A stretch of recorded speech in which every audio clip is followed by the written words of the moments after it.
Right, so we followed on from last week with the first of my mini-series, I guess, of Japanese-inspired games. Except for the next few, which will be, I think, today and a few weeks. We're going more down the actual wacky sense. Some would say Luminez doesn't really need to exist. It is sort of a Tetris copy, which I see their point, but I would also say I think it stands alone as it is.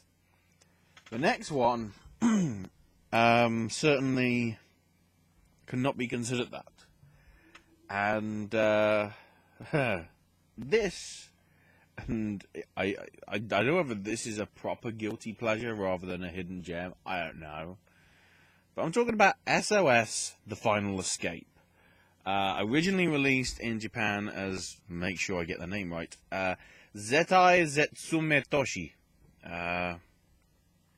Came out in about 2002, 2003, and the best way I can describe it is basically think of the movie Earthquake, and that's pretty much it.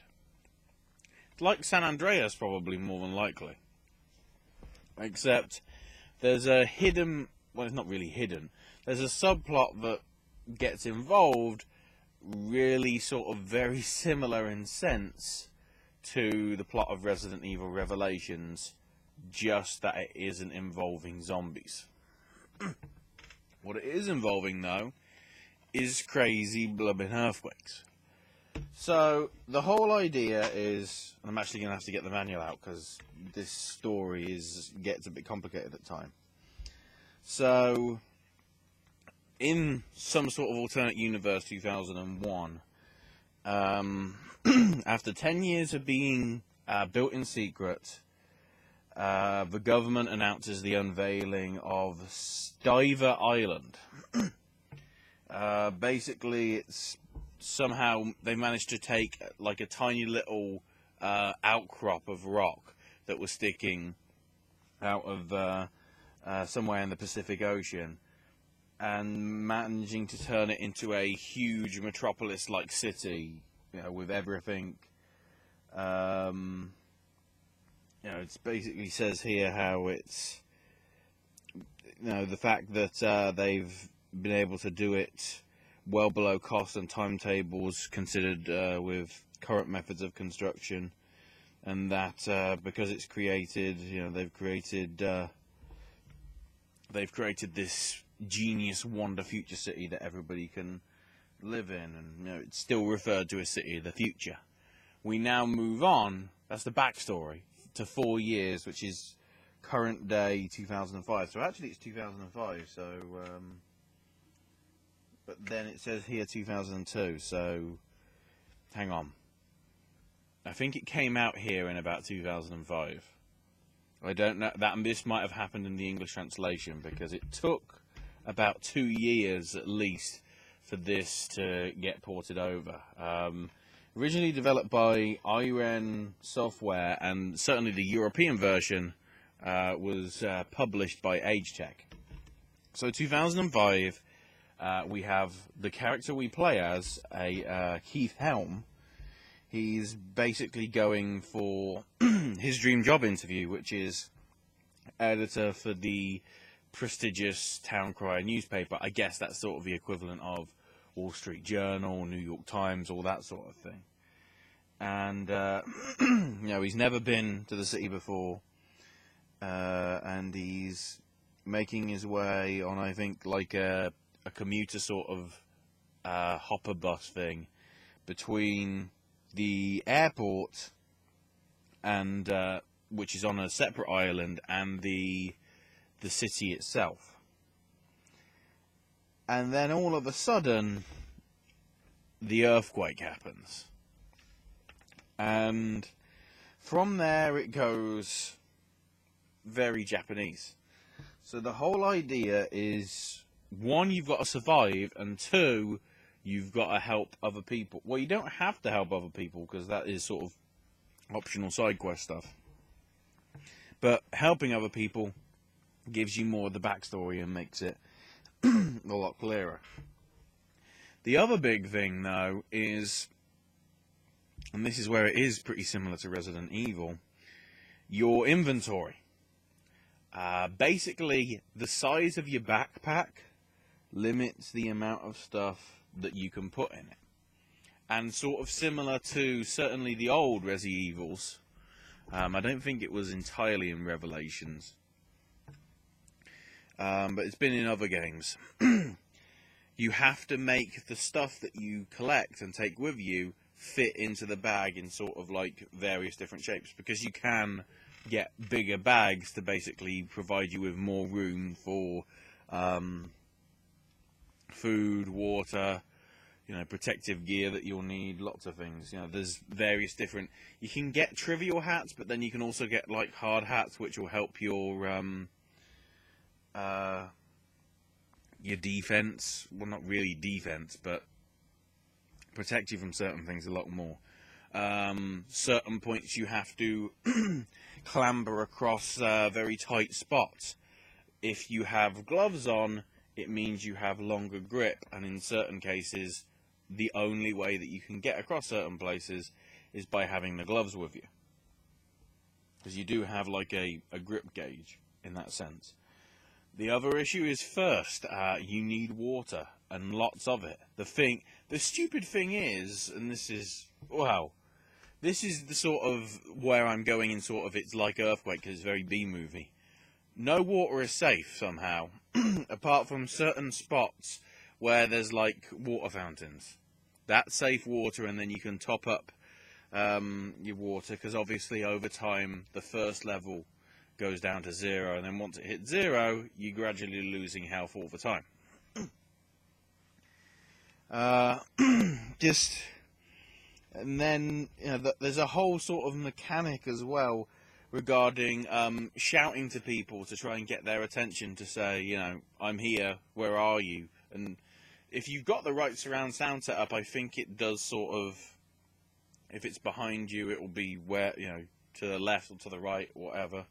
Then there's certain bits when there's aftershocks, as what happens normally with earthquakes.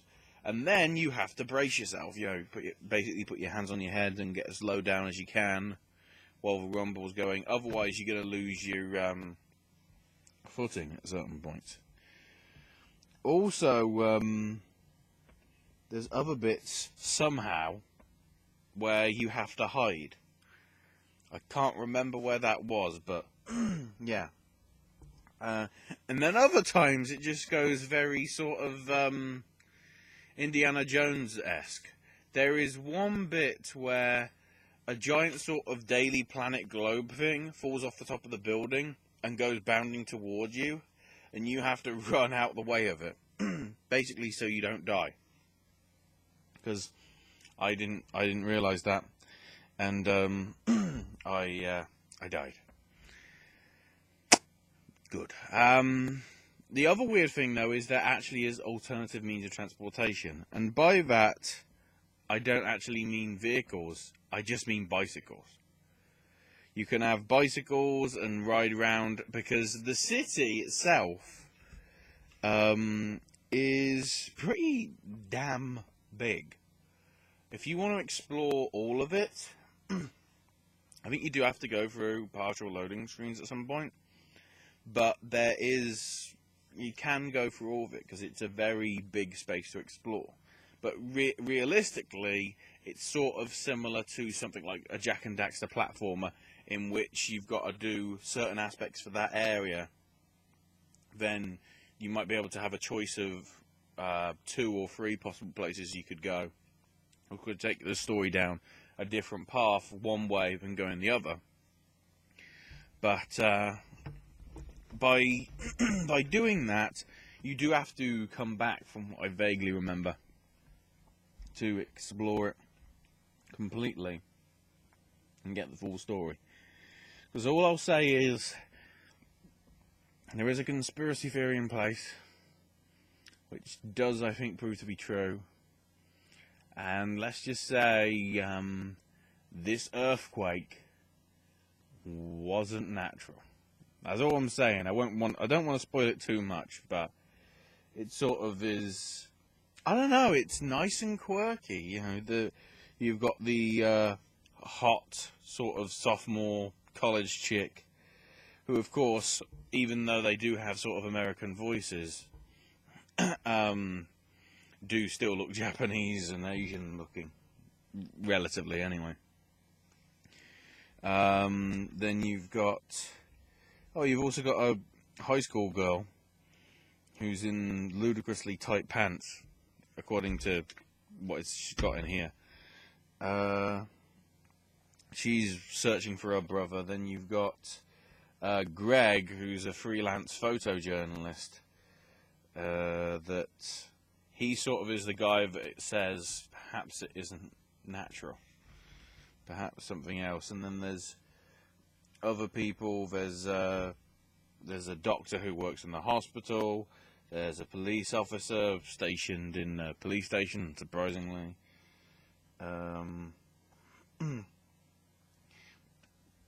You've got the there's an experienced lawyer by apparently the name of Charlie Baxter, and you see him early on in the game, and that's one of the most depressing ones, because let's just say, I think it's him anyway, he doesn't stay alive very long. Well, it did take me quite a while to work out what the hell I was doing, and I did need a walkthrough off the internet and probably cheat codes beyond action replay things. You know, I'll admit that here. I'm not playing most of these games outright unless they don't have action replay codes, like Jak and Daxter. I will say that I really enjoyed doing that and getting it 100% the old-fashioned way, but just because I don't rate myself as good and I don't want to do rage quit too much, all these old games, if I can have action replay codes, give me infinite health, I will. I know that's not the game away, but I'd prefer to not be too overly frustrated by things, rather than what I'm trying to say is, I'm not trying to take the easy way out. I'm just trying to explore a game which, other than that, you know, if I didn't use these, I probably wouldn't be able to go any further. But it's the world itself is, I mean, this is the map. I reckon that's probably going to be, if that somehow becomes the screenshot, I don't know. But you see, you got the bridge down here where you start, and then all that. And yeah, you pretty much do go to all of them. The confusing thing is you start off... Hang on. I'm pretty sure you didn't start off there. Oh, you might have. I can't remember. I'm pretty sure you have... Oh yeah, actually, no. Now I remember. There's... The one goal is you have to go to Windrunner Park, which is there, but you start in there. So you got to go through all of that. And you explore that later, from what I vaguely remember, but... Wow, that's something. Anyway, it's, surprisingly, it is actually a pretty fun game. I would say, if you have got a PS2, I'm pretty sure it came out as an import in America, at least. If not in a repackaged version like this, because I know it had an international release. And it really is sort of a hidden... I would honestly say this is a true hidden gem. Lumines got its notoriety that it did. Bug's Life got a lot of, you know, discourse, which I don't think was deserving. This one is truly the first case of nobody really did give this much of a chance. Mainly because it wasn't as readily available as God knows all these other games. But I would say check it out if you're a fan of conspiracy theories, or even if you're just a fan of quirky Japanese stuff, or games that are just trying to be unique in their genre. Because I don't think that there's another one like this. Oh wait, they actually made a Japanese sequel, but it never came out in the West. Ooh.